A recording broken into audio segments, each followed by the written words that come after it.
Good evening and welcome to UK Crime Book Club.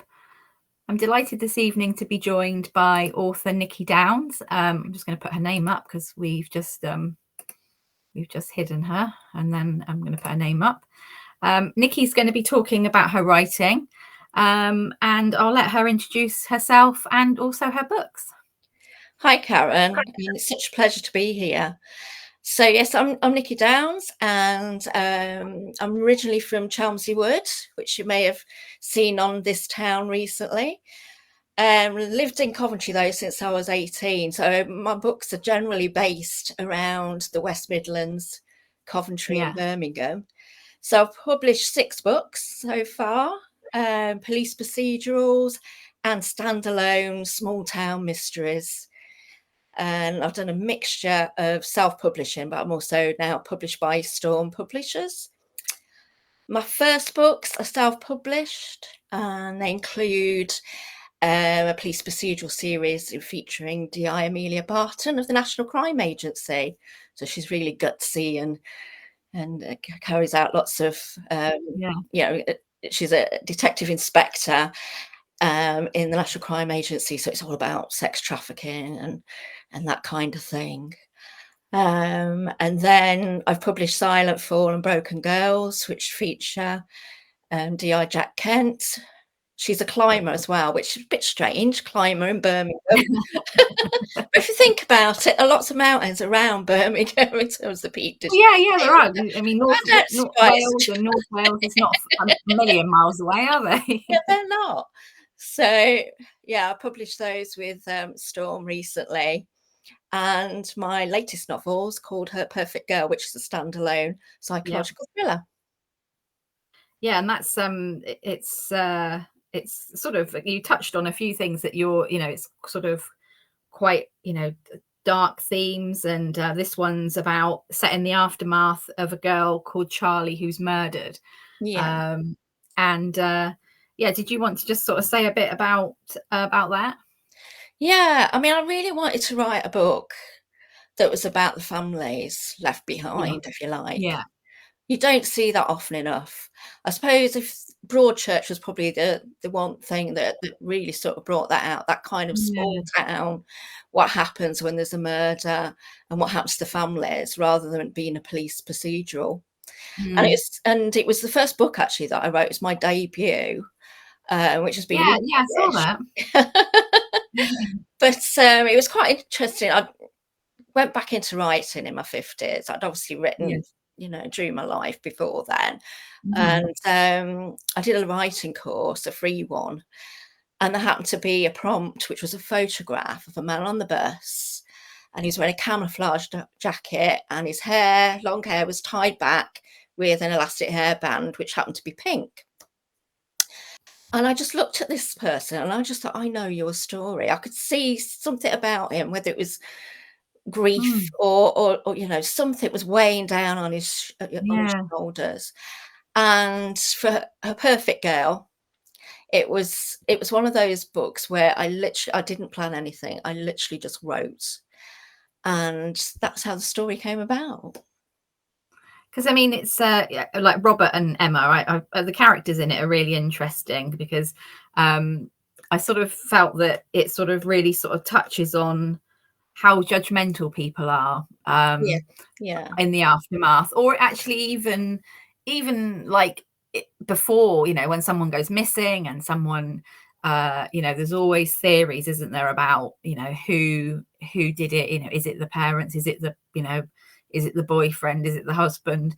There's all those sorts of things. And Robert and Emma are not, they're quite that unconventional, I think you would probably call them, not in a massive way, but they're not they're not sort of shirt and tie and so was that sort of intentional with that? Did you sort of definitely. I mean, I've always been into alternative music as well. I think if your first novel tends to reflect a lot about you, doesn't it? I think it tends to be elements of your life. So I've always listened to New Model Army and alternative bands, which feature quite a lot in the book, as well, as you probably know. So they were never going to be a conventional couple, and as you say, it's a small town. There's rumours that the fact that they were at a gig on the night that their daughter disappeared, the fact that um, they usually go to the park on a Friday evening, they Yeah. didn't. Yeah, all of this sort of adds up, and as you say, people are very judgmental, and I do love a small town mystery as well. One of my favourite Yeah. authors is Jane Harper, and, yeah, I don't know if you've ever read The Dry, but I really sort of wanted to Yes. get that feel of everybody is in your business Yeah. and everybody knows you.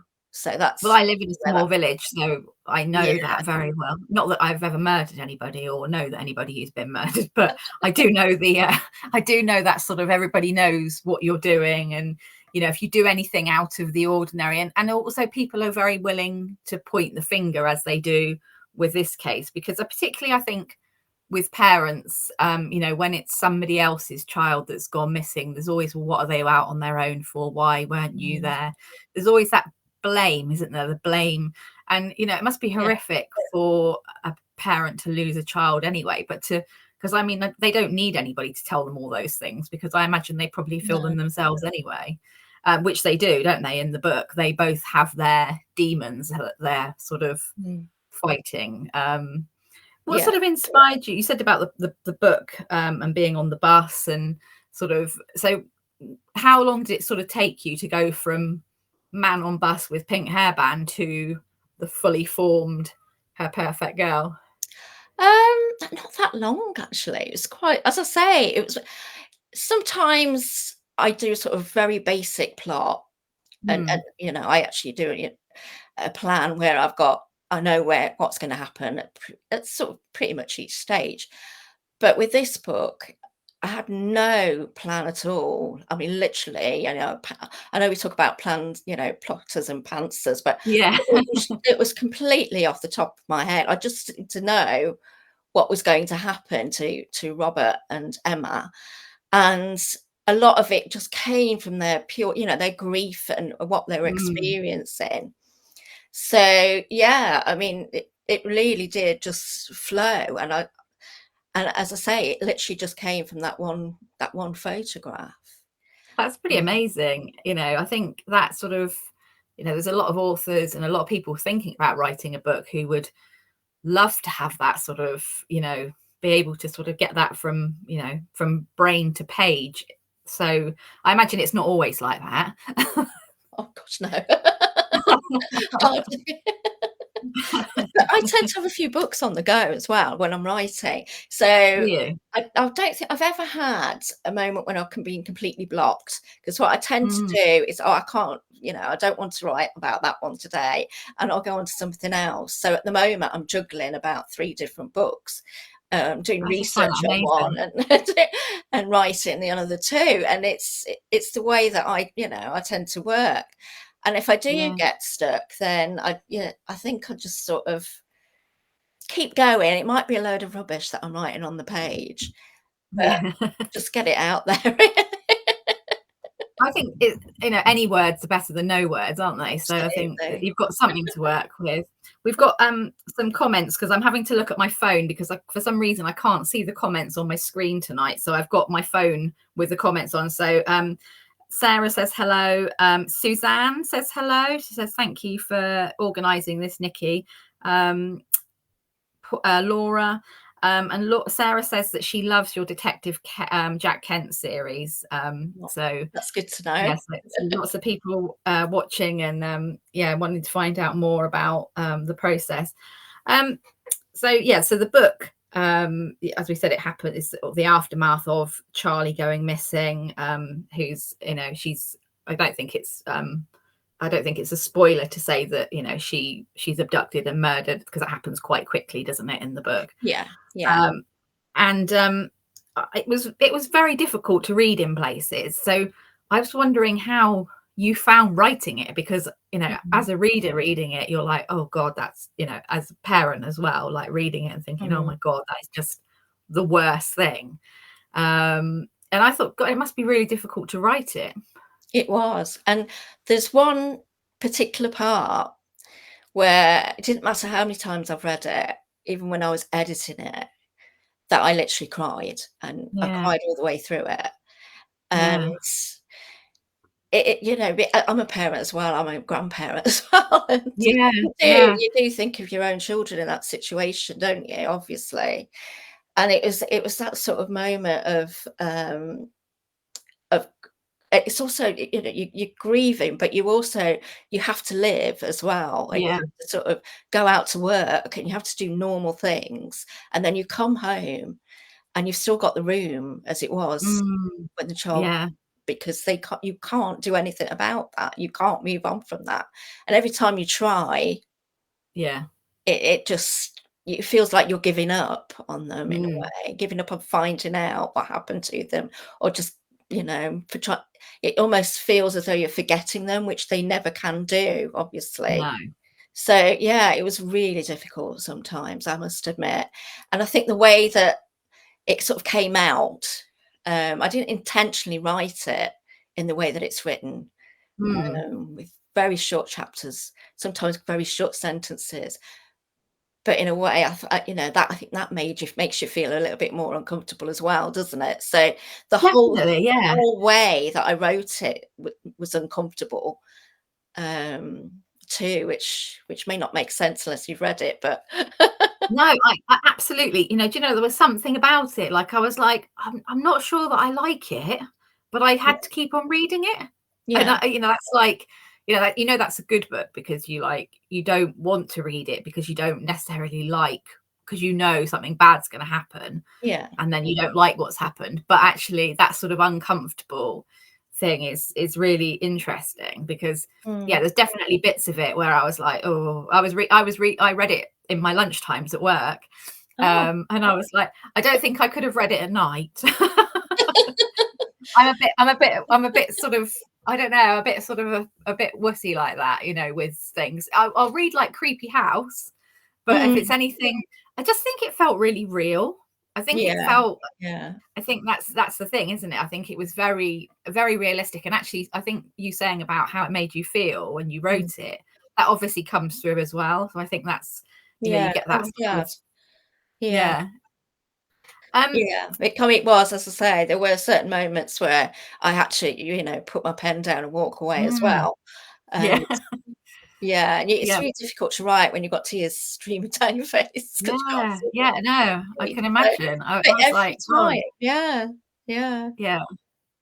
Well, I think there's, was it so with when you're doing something like when you're dealing with a difficult subject like a child murder or something like that, what sort of research that goes into it, and what do you sort of like Mm. look into? Because obviously, I guess you want it to be realistic and true because people will read it and comment on it, and also you want it to be real for the parents or people who've gone through that sort of thing. Yeah, I think a lot of the research that I did was very much around the police procedure rather Mm, than in terms of looking at the parents. I mean, obviously, I've got family liaison officer yeah, in the book, yeah, and I mean, she plays quite an important role in terms of feeding back information to obviously the detectives, but also yeah. giving the parents information. How much information is she allowed to give? So sort of that sort of area, Mm. that was the kind of things that I did research. Um, and obviously, there's been quite a few horrific murders of Sadly, children as yeah. well, and Yeah. unfortunately, and some families have obviously been quite open about Mm. what they've gone through. I mean, think Yeah. of, the family of Stephen Lawrence, for example, Yeah. who spent their whole lives seeking justice. So Yeah. there are, cases like that Mm. where you can start to get a feel for what those families went through, and also how hard it was in terms of Mm. the actual police procedure that was going on around them as well. Yeah. I mean, so yeah, there are quite a few different things, I think, but Because I certainly found that to interesting do that. because obviously the it doesn't get solved quickly, which these things don't get solved quickly. And they are sort of, the parents are sort of, well, their hand is forced into sort of like looking more into the death, aren't they? And they start to sort of find out things and feed those back. And it's really difficult to talk about because don't want to give away too much, because obviously I don't want to spoil it for anybody. But yeah, so I thought that was quite interesting how, because that's through like the family liaison, wasn't it? And they sort of hear things and find out things and then them back. So yeah, I found that really like quite a different take on a sort of, but yeah. And also there's been another murder as well. Yeah. They want to sort of have a relationship with the other parents, which I don't think the police would encourage necessarily. No, I was thinking that was so they found things out through that as well, which I think would have, is probably a little bit more different to what actually happens. But I think you're allowed a little bit of license, aren't you, where you're writing definitely a novel. Yeah, you have to exactly to what police no, it's not non-fiction, is it? It's fiction at the end of the day. And I think, so I've one of the questions I was going to ask you, and also Suzanne's asked, is do you use real people as blueprints for some characters? She says she finds it very cathartic, but she's terrified they will recognize themselves and retaliate. Wow, actually, I think I can tell you about this. This is quite funny. There is a guy, Rich, in it, who's got an arrowbow. I don't know, part of the story. And I have a friend called Rich that and I've sort of it is sort of him. The description of him, but just before when I started writing the book, I actually met my partner Richard. And we bought an arrowboat together. So there's a lot of coincidences in that. There is, isn't there? And my editor said, "Oh, I think you'd better change the name Richard because you've got Robert." And I'm like, "I can't. I can't change this guy's name, this character's name. No. It relates to too many people in my life." So yes, that just happened to be a coincidence. But in terms of Emma and Robert, there was no individual particular that I would say. But I think there are characteristics of people or experiences that people have had that you sort of can feed in. It's not very often that you necessarily base the whole of a character on a single person. But yeah. Sort of like traits of people. Yeah. Or even, occasionally features or something, as you say, something that they might do, a little habit that they've got or a little experience they might have had. Yeah, you just sort of slot it in a little bit to fit the story and make sure that they're not, aware that you're talking about them. Well, yeah, that's the thing, isn't it? Is that you would never. Actually, somebody I spoke to the other day said that they did actually put real people in their book, and they told them, but that was very different. Wow. But yeah, that was more sort of that was more of like a procedural sort of role, rather than a, I guess like not the police or anything like that, because I guess that's difficult as well. And I guess when you're writing the police procedural, so that sort of research, is that sort of, if you've got someone who helps you with that, or yeah I mean, I didn't so much with actually the original version of Her Perfect Girl. No. I looked at things like them. You can. It's amazing what you can get online these days. You can actually get the murder book online, which is literally the procedures that Oh, really? follow. And so there are lots of things that I managed to get online. I've done a lot more where I've spoken to people for my other books. I've recently, I use Graham Bartlett a lot.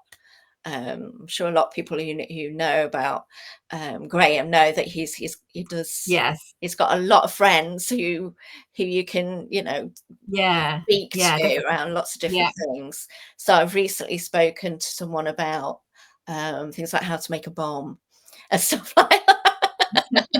Stuff you don't want to be Googling. Stuff you don't want to be Googling.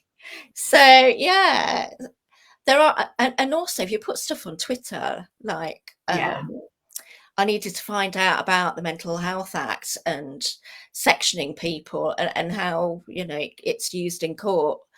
And I happened to find a psychiatric nurse the other day and able to have a really long conversation with her about which fitted the current book that I'm writing. So you can always find someone that wants to talk to you. and it is really worthwhile. Mm. Really Well, worthwhile. you want to get you want it to be as realistic as it can be, but still having that sort of license to be able to put your own spin on it, I guess. Yeah, yeah. And also, I think if you've done lots and lots of research, you have to be really careful. I Yeah. know when I've written, and I think it was in the Amelia Barton series, and Mm. then I had to learn a lot about sort of the way that referrals are made in terms of sexual exploitation, that kind of thing. Mm. And I must admit, my first few chapters, I literally had to dump because they literally were too factual. And it was Yeah. so obvious, I think, that I'd done the research, but you almost Yeah. have to say, "Okay, I've done the research, I'm not gonna write about it," and then it will flow No. in where it needs to flow in, because Yeah, you can it's sort too yeah. easy sometimes to do that Yeah, because I guess you don't information. want it to be a reference book, do you? So No, not at all. And I think it shows if someone's actually done some research, and yeah. you can Oh, make yeah. mistakes as well occasionally. I mean, I've done Yeah. it, where talked about a burglary, and then what happened in terms of, the crime scene investigation and all of that, and Yeah. someone's gone, "No, no, that's not how it works. Oh, That's my yeah. job, and that is not how it works." And you just say, "Oh, okay, thank you, fair enough," but you're not gonna get You'll always everything. get those people, won't you? You'll always get even if you do your best, I think there's still people out there who will quite happily go to you, "Oh, no, that's not how you do Do you it." realise? Yeah, that would never happen. Um, Laura's asking, do you prefer writing the series or a standalone? I like both, actually. I mean, I love to sort of get into a character and Mm, know you're gonna be with them for a long time. So, yeah, with like Jack Kent, I know that I'm going to find things out about her as we go along, and it is gonna yeah, be, and there are things that happen in the first book that aren't going to be explained until later on, and that's lovely. You know yeah, that, but it's also really nice to sort of finish a story and know mm, that's all you're going to, it's all tied yeah, up at the end, and that's all you're going to do. And I sort of tend towards a police procedural, and then this sort of small town type mystery, and I don't know yeah, why, because, well, I live in Coventry, which is supposedly a city. Maybe it is more of a small town than people would yeah. Well, I imagine, guess it's quite big, actually, isn't but it? Yeah, and I've come from Birmingham, so, not a city, but yeah, I think your local environment, your local sort of community tends to sort of be like that wherever you are, mm. even if you're in a Well, city. yeah. Yeah, Yeah, there's still like communities, isn't there, in yeah, small areas, like whether it's a housing estate or a cul-de-sac or, like yeah, a sort of suburb, there's always those little places where you meet, a street or even yeah. um where that happens. So like Yeah. Oh, a claustrophobia. yeah. I think that sort of that sort of small town definitely sort of lends itself to it because that sort of everybody knowing everybody but not knowing who everybody is really, because I think Mm. that was the other thing I found interesting was did you always know who the murderer would be? Did you always sort of, or did that sort of develop as you No, went through? I mean, obviously you get, as it's a multiple, point of view book, isn't it? And you do Yeah, hear from the murderer from quite yeah, early on. But yeah, in terms of who he actually was, no, not really. That just sort of developed, and obviously it had to be someone that wasn't too obvious, yeah. and there had to be some links there. And I did Mm, sort of think, yes, he probably, there is reasons for him doing what he did, and they may well be yeah, linked to other people and what have you. I'm not going to go yeah, into any detail because I'll give too much away. So yeah, yeah, yeah. No, I thought that was interesting because it's sort of, as you go through, and when if you've read the book, then you'll know that sort of, it's not a straightforward sort of, I mean, I definitely didn't know from from. And so how difficult is it to sort of slot in the clues, I guess, so that the reader has a sort of a mm, chance of having, because you want that, don't you, as a reader? You want to be able to, some people do. I don't ever like guessing. I always feel a bit no, cheated no. if I guess. I'm the And I same, never normally do, actually. so it's fine. Yeah, I'm the same, Karen. I don't when I read I mean, I've been reading crime since I was, as soon as they'd let me, really. Yeah. And I've never tried to work things out. And I know other people will be sitting there and Mm. literally have a pen and piece of paper next to them and will be Yeah. looking for clues and what have you. But I've never done that. I'm more interested in why they've done it, or Yeah. do you know what I mean? The wider story. Yeah. So I do sort of tend to get to the end sometimes and think, oh, do actually need to go back and feed a little bit more in. So I Yeah. will go back sometimes and put in different clues that I think could, either take someone one way. It could be the little red herrings, or Yeah. actually I bring you like a red herring, actually. I do like a red herring in a yeah, book. That sometimes is when I guess and then guess completely wrong. yeah. Oh, I'm the same, don't worry. Sarah's asking, what would your internet search say about you if the police came to your home or workplace? That's not a They'd probably personal just question. arrest me there. Oh gosh, it's all sorts, all sorts. I mean, I've written a medical one, so there'll be stuff about poisons and Yeah. all that. As I say, I've stuff about terrorism for one of the books that I'm writing at the moment. I'm also doing lots of research on the 1980s at the minute, so there's lots of all sorts of things. But I'm dreadful as well, because what I will do, I'll spend a whole afternoon and I'll be fizzing away all over the place, looking at different things and get completely distracted. I'm the same at work though, because I work full time as well. God knows how. Oh, But goodness. but I'll be like writing off an email and then go and do something else and forget that I've Yeah. not finished the email. So yeah, I'm not very You've got a lot going on. lot 'Cause going how on. So there'll be lots of Yeah. mad things on my internet search, I'm sure. So when you're saying about you work full time and you've got like three, where do you sort of slot it in? Do you write before work, after work? Usually after work rather than before, and I tend to go to do a lot of retreats and things like that where I can just go away and write. So I've Yeah. just got back from Gladstone's library, Mm. which if you're a writer, I absolutely recommend. You're living it with books basically, because Yeah. you've got the library, but you can stay there, and the food's wonderful too. And I just write. So I've written 16,000 words in 4 days. Amazing. And yeah, I can do that. I could go on a day retreat and write 5,000 words. But if I'm just sort of doing my normal, job Mm. and then doing some in the evening, I'm lucky if I get 500 words done. So I tend to blast it. I'm not Yeah. suggesting that every word is a good word. No. And I Oh, I often don't go think that's the back case and read anyway. it and think, what was I thinking? But yeah, I think that's how I write. I think everyone has their Yeah. own method of doing it. And in fact, I think probably if I didn't work, I probably wouldn't get as much done.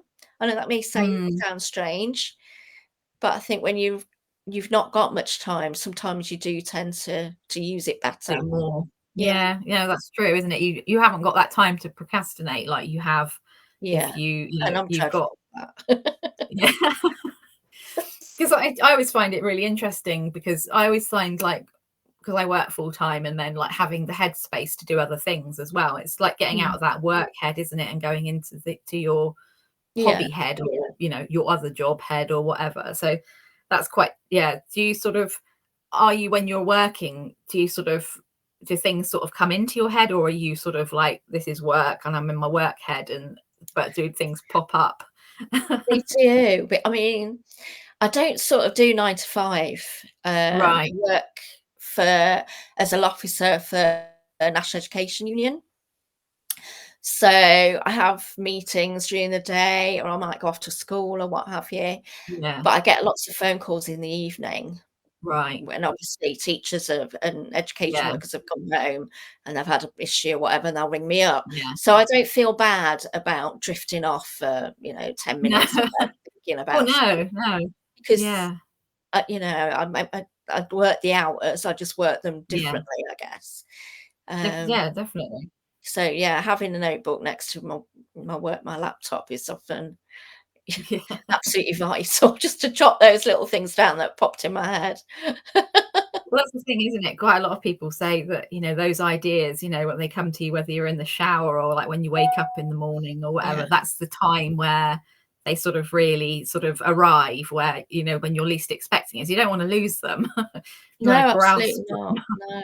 And walking's a good way as well, I always find to if you've got Yeah, a problem with a plot, go for a walk, 'cause that's really good. And being on the narrowboat is fantastic because yeah. life goes 3 miles an hour and you can't think fast. So your whole body just de-stresses, it calms down, and you can literally drift off to wherever in your mind in terms of Yeah, your current novel.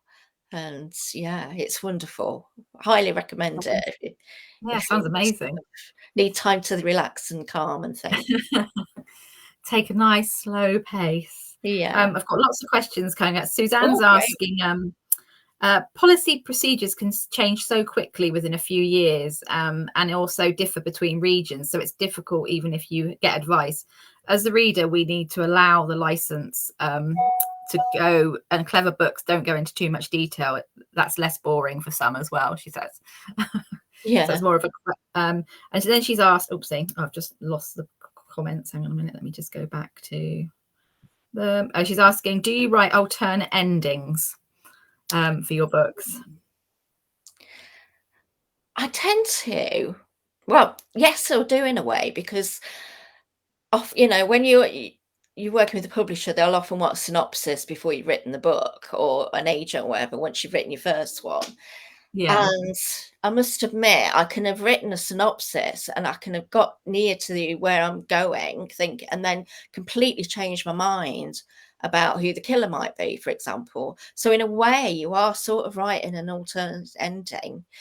Or if when I've Yeah. written where I've literally just, as I say, just not plotted at all, I've been 3/4 of the way through the book and suddenly gone, "Oh, well, actually, I know who the killer is. How silly that it's such and such." Yeah. So, yeah, I guess I do in a way. Yeah. I hadn't thought about it Yeah. like that before, but So yeah, I must. no.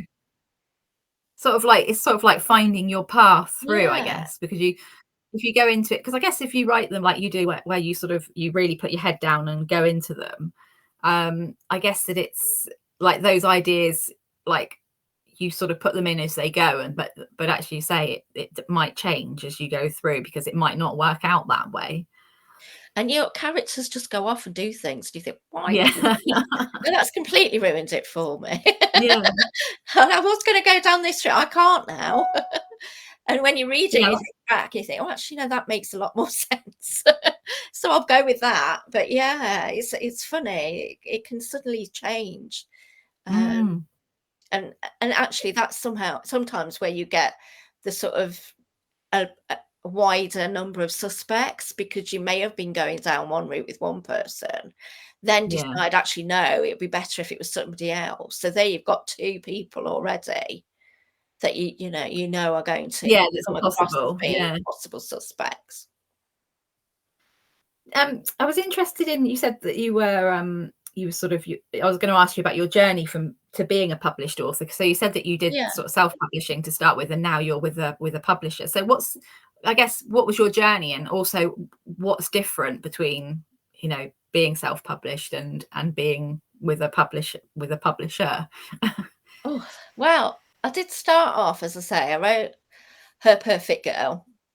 It was called something else then, but and um someone who was already a published author read it and really enjoyed it and said, "I'd like to Yeah. show it to my agent." And I said, "Well, that's lovely." So she did, and her agent found it really difficult to read because she was someone, a lot of people are the same, and I completely understand. Who doesn't like to read about child death? So she said it No. wasn't for her, and I completely get Yeah. that.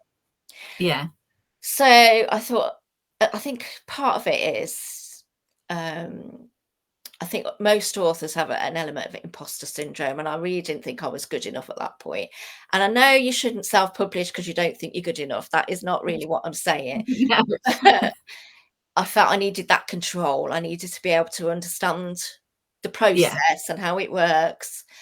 And of course, you know, it is quite easy now to self-publish and Mm. actually sell books as well. Yeah. So I started off self-publishing, and they, you know, they did okay, and Yeah. they did as they did, and then I thought, "Do you know, I wanted to go a little bit deeper with this next series, the Jack Kent Mm. ones, and I sort of thought, so what could I do? I mean, I did consider doing an MA in creative writing, for example, Mm. and then I thought, no, I want to do something a lot more practical.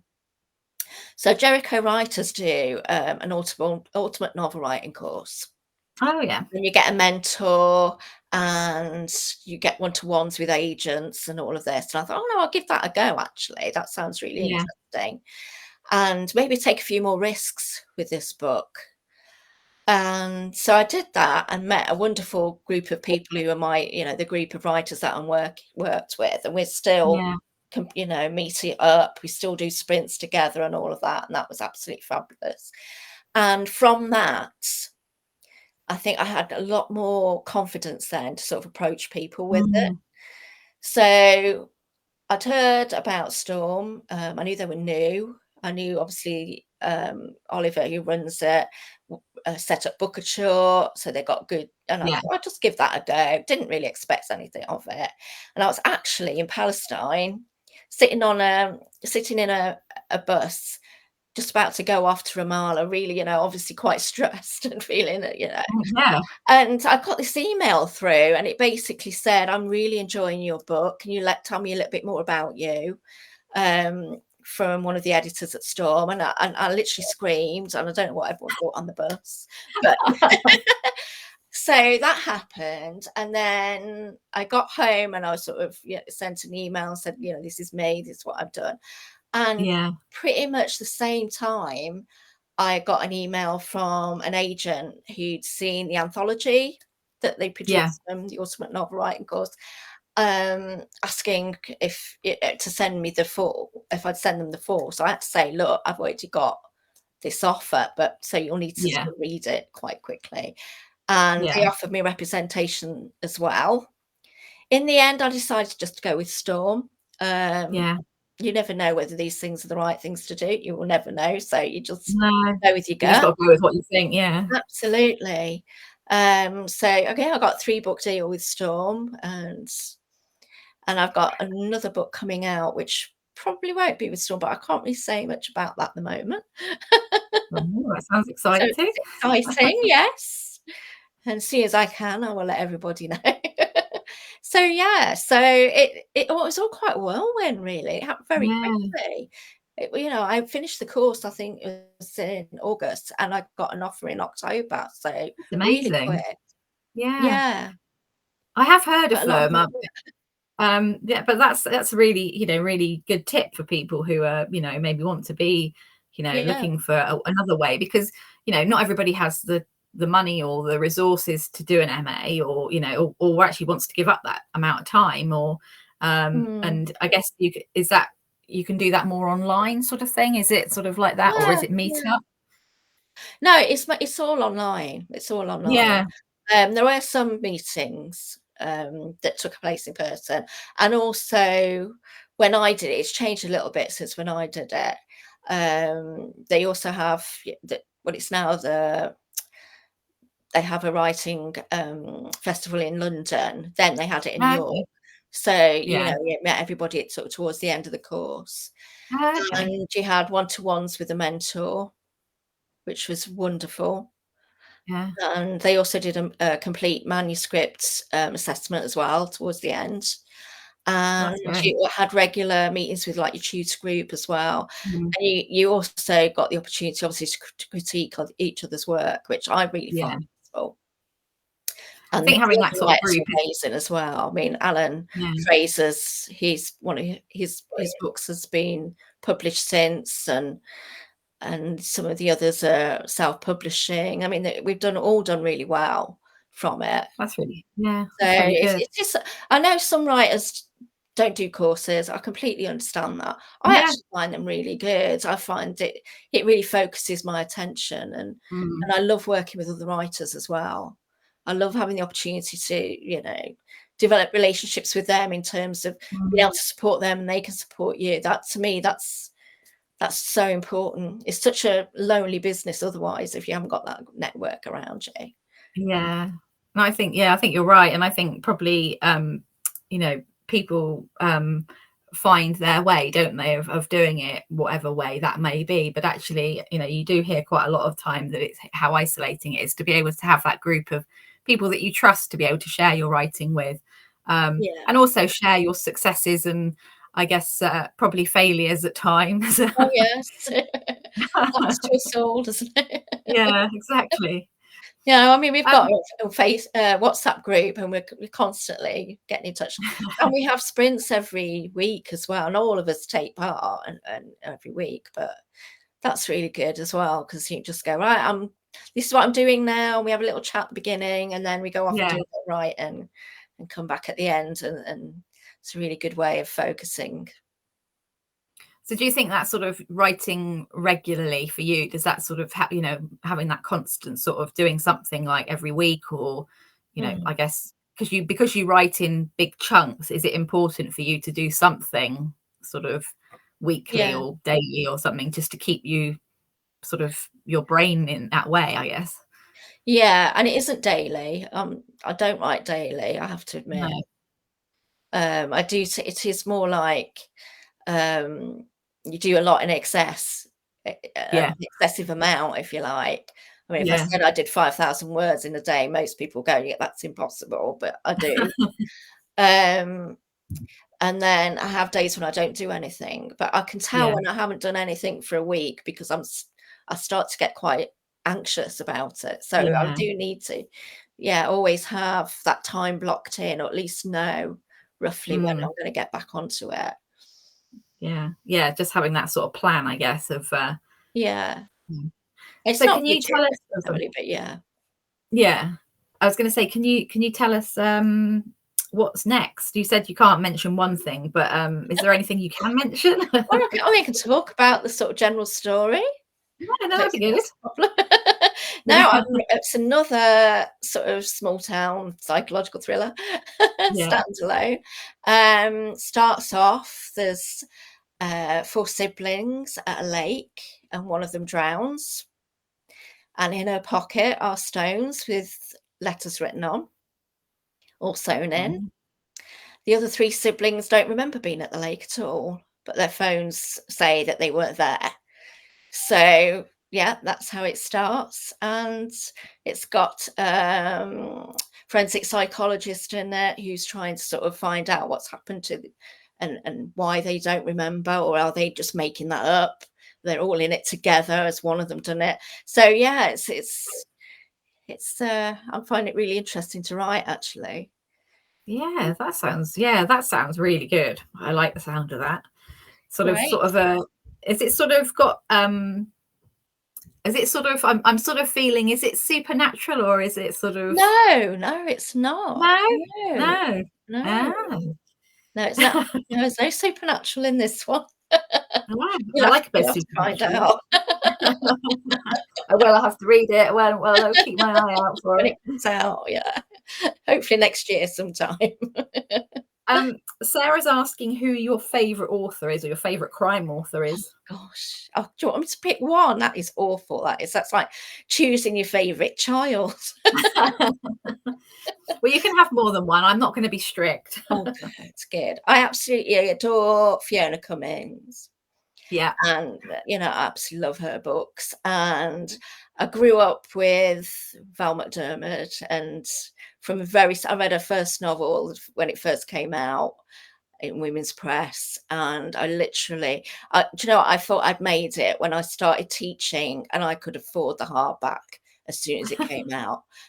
And it was always Val and Mark Billingham and Ian Yeah. Rankin. So I guess, it's so obvious, those 3, I know, but they've just always been with me. So definitely those. Uh, Yeah. but I I mean, they're find new 3 authors all amazing the ones. time. So, Sorry? yeah. I said they're 3 amazing writers. So, Oh, you they know, that's are. They are. I think you do often pick the ones that you sort of you've gone through with, and yeah. I think so. Yeah, Sort of who you've definitely. grown up with, and Yeah, and you've sort of yeah, followed along with. Yeah, yeah, yeah. I think that's sort of because obviously they've got series, haven't they? And then they write standalones as well. yeah, So yeah, exactly. Yeah. yeah, yeah, well, that's interesting. I like that. Suzanne's saying, do you edit within the process after a few chapters, or do you write the whole first draft and then do an edit? I edit as I go along quite a lot. Yeah, So I say, I do quite a lot, I write quite a lot of words, and then I'll go back and edit those. as you go, And I'll sort of thing. constantly be doing that. Although I do sort of tend to write, right, this is the start, and it's all in order. I might, when I get to the end, move it all around, but Yeah. generally that's how I'll go along until I've finished the first draft. I also do is I print off that first draft and have like spiral bound book made. Yes. That's when I'll really sit down and think about, Oh, does yeah, this right. work? Does that work with Yeah. that? And move, cross things out and start then moving things around. Um, so always go to the same printers as well because they send me a packet of sweets with it. For some reason. That's a really good reason to go for that. I'm with you on that one. Yeah, I have the same process every time I get that printed out. So I've got all the bound books, and they're probably very different to the ones that come out at the end as well. But yeah. Yeah. That's a really interesting process, I think, to have that, because I think I would be like that, because I find it really difficult to read a lot on a screen.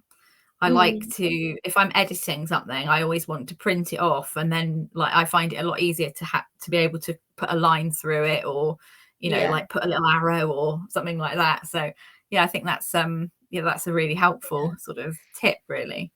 One thing I've added as well, I mean, I do it on screen when it's, you get to the copy edit and all that stage.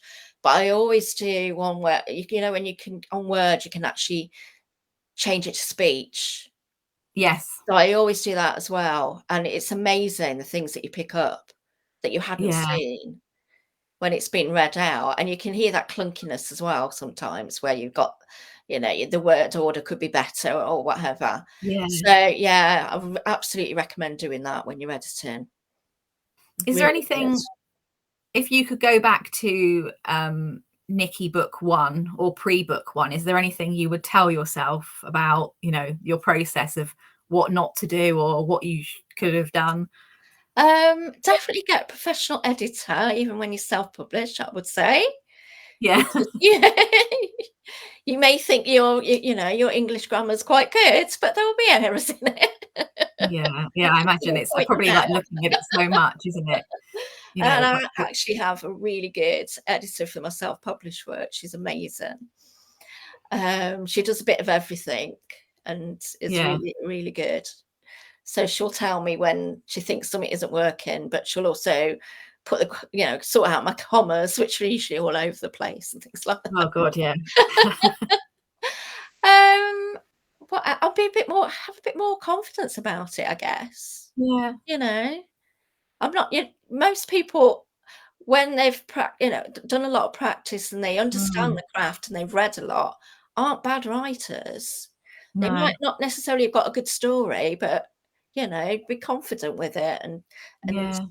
sell it really. Because I'm dreadful. I'll go out places and my partner's telling everyone that I write, and I'm going, "Oh well, yes, I do." Sort of very little voice. He's the one pushing me to give out, details of Yeah. the books, whereas I'm more sort of, do I have, well, not do I have to, but I need to be a Yeah. little bit more confident with I that. think we are. I think generally, I'm saying generally because obviously there are some women out there, but I think women generally are quite harsh critics of themselves. Oh, yeah. So we definitely are. Whereas a man would go out and go, "Yes, Go I've look written at this this. amazing book." We'll be like, "Well, I've written this book and it's quite good, but you might want to read it, but you might not." You'd always have to give them the option, sort of thing. So yeah, I completely understand that sort of, like you say, imposter syndrome. You have it in, life in many guises, don't you? Whether it's Oh, work or absolutely. Yeah. yeah. So why, you know, I guess in some ways you think, well, why wouldn't I feel like that if I feel like it in other things? You know, why would I think it's okay to write a book and that somebody actually wants to read it? But they do, and then that's Yeah. the best moment. If you said, what is the best moment in terms of all of this? It's when you sit in, you know, with a stranger or whatever, and they'll say, "Oh, I've read your book and I love it," and that is, Yeah. you can't, you know, you can't. There's That no is the nothing better. best. That is the best. Well, Yeah. Sarah was, I think it was Sarah, or I can't get back to the comments, but I think it was Sarah or I can't remember who said that. What was your favourite moment of the year? What's your favourite moment of the year been of being Gosh. a writer?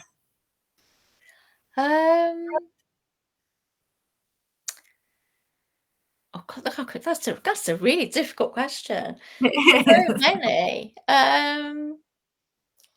I think. I mean, there's little thing. This is going to sound a bit silly. Like, I've been going to Harrogate Crime Festival for 5 years. Ah, yeah, yeah, Okay, and for the first 3 years, I wouldn't go in the tent. If you know Harrogate Crime Festival, you know, as you walk yeah. in, It's like a there's big a tent, marquee, isn't it? big Yeah, marquee. It's where everybody goes just to have a drink and a chat, and readers and writers, they mingle, and everybody, you know, everyone has a wonderful time. I yeah, wouldn't go in there. I just wouldn't go in there. But going in there, knowing that I'm actually a published author, even though I was yeah, self-published author before, but a published author, I think that's been my proudest part of my proudest moments of yeah, talking to people who I've seen as, you know, people that I've admired and love their books. Is just, yeah, that's just been amazing.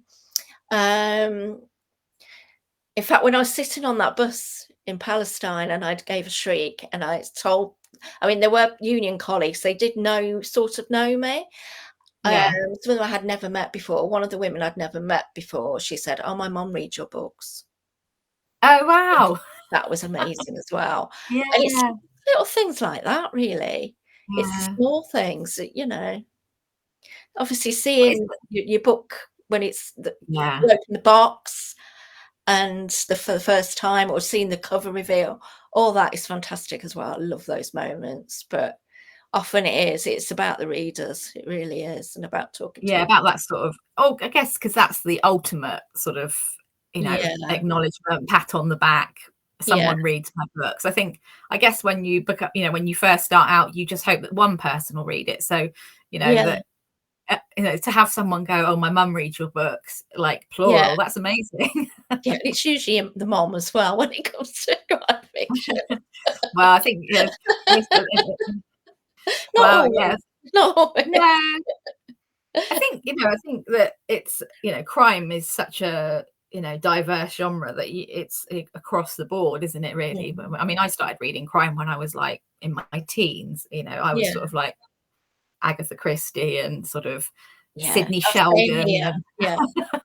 um, yeah. Nancy So Drew yeah, mysteries. I used to get into trouble at school, secondary school, because we used to have an hour on a Friday afternoon where we could bring a book in and read. And yeah. the English teacher stood up one day and said, "Can you stop bringing in Nancy Drew mysteries? They're not proper fiction." I was like, Oh, "How dare you?" uh, I honestly, as an ex librarian, the people telling me what I can and can't read is like my Oh, I biggest know, like. that's the worst, isn't it? Yeah, like if you want to read whatever you read, if reading is reading as far as I'm concerned, Yeah, it doesn't matter whether it's, you know, a picture book, a Mills and Boon, a Western, whatever, you know, War and Peace, you know, absolutely. whatever floats your boat, you read it. Which actually leads me very nicely on to my last question, which is, have you read anything recently that you'd like to recommend to us? Ooh, oh, so many. Let me think. Um, Stella's Revenge, I think. Oh, that is so good. I got that Isn't it here, good? actually. Have you got a copy there? Oh, wonderful. Yeah, the glistening one. I Yes. actually In went to fact, the book launch as well, because obviously Barbara only lives in King's Heath, which is in Birmingham, so just up the road. And ah, that was yeah. lovely. It was so nice. And Yeah, she she's read been on. the She was beginning of lovely. it, and it's just makes you, yeah, gives you goosebumps, doesn't it? It's a You really wanna fantastic book. read Yeah, I it. loved it. really, really loved it. Yeah, really. Yeah, definitely recommend that one. Yeah, gets under. Do you read a lot of crime yourself, or do you read quite I broadly? try and read as much as I possibly can, but I can tell you now, I could die under the weight of all the books that I've got to read at the minute. Look behind me. I've just got so many. I met a book blogger today who lives in Coventry. We meet quite regularly, and he always gives me books that he's read. And Yeah. they gave me 6 fantastic books, and I just can't wait to start reading them. But I just know I've got 60 other books that are also these I want to read. It's Yeah. awful. There should be more hours in the day just for reading. Well, I think there should be like a holiday, like maybe like Yeah, on top of the bank holidays, like a 6 days a reading year where you day. just have a reading. Yeah, because I think it Yeah, would do everybody good. There's so much proof behind, how reading is good for you, and it's good for like stress and, improving your mind and, stopping you getting sort of, dementia and things like that. So yeah, it would be a service to everybody to be able to read for, absolutely. Yeah, yeah, and much it's less crime. In fact, there'd be nothing for us to write about as crime fiction writers if people were reading. yeah, There'd be no crime going on. no. I'm sure there would be though, because even in like, yeah, there'd be something, wouldn't there? So it would be like death by Like Miss book sort of Marple something. type crime Yeah, with the knitting needles. You've interrupted my reading. Take yeah, yeah. Miss Saint Mary Mead. Yeah, yeah, is this my reading hour? I do not want to be disturbed. To be honest, like, yeah, I could see that being actually a really good, a reason to do it. A yeah, motive is you yeah. deserve. So, Um, yeah, just before we go, do you want to just sort of say a sort of a few words about Her Perfect Girl, and if so anybody hasn't read it, they can, why should they pick it up and read it? okay. So I've got a copy here, so you can see the. Oh no, is it come out of the wrong? Yeah, but I never know how to turn it around. Well, anyway, I love the cover. And as you can see on the cover, there is a plait and a pink ribbon or Yeah, hairband.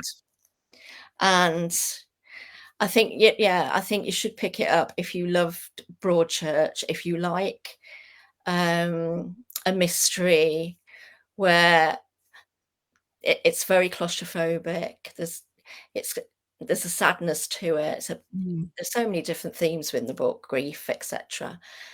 And you just want to follow their journey, I think. yeah, I yeah, think the whole definitely. point of Her Perfect Girl is to follow the parents' journey from the moment that the worst possible thing that you could ever imagine happens to finding out who has done that to them and why.